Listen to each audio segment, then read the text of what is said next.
Hi friends, நான் வந்து ஒரு டப்பாவில் அரிசி போட்டு வச்சுருந்தேன் ஃப்ரெண்ட்ஸ். அது வந்து நான் கொஞ்ச நாளாக பார்க்காம விட்டதால் அது உள்ளே ஃபுல்லாகவே வண்டு வச்சுட்டு இருந்துச்சு.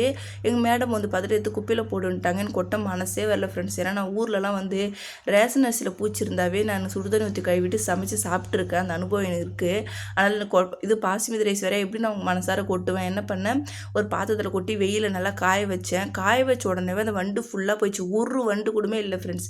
சரின்ட்டு என்ன பண்ணேன், ஒரு டப்பாவில் போட்டுட்டு நான் வந்து யூடியூப்பில் பார்த்தேன். அரிசியில் வந்து பூச்சி வைக்கக்கூடாதுன்னா பட்டை அப்புறம் வந்து பூண்டு இது ரெண்டுமே அது உள்ளே போட்டு மூடி வச்சுட்டா வந்து அந்த வாசனைக்கு வராதுன்னு சொன்னாங்க. அதனால் அதே மாதிரி நானும் போட்டு மூடி வச்சுட்டேன்.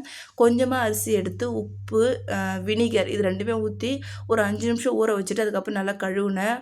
அப்படியே பளிச்சுன்னு ஆயிடுச்சு. செஞ்சு சாப்பிட்டு பார்த்தா ஒரு வாசனையுமே வரல. நீங்கள் வந்து உங்கள் வீட்டில் அரிசி கொஞ்சம் நிறையா இருந்துச்சுன்னா அந்த மாதிரி போட்டு வைங்க. பூண்டு அதெல்லாம் வந்து வண்டு பிடிக்காது. உங்களுக்கு இந்த வீடியோ பிடிச்சா சேனல் சப்ஸ்கிரைப் பண்ணுங்கள். ஓகே, பாய்.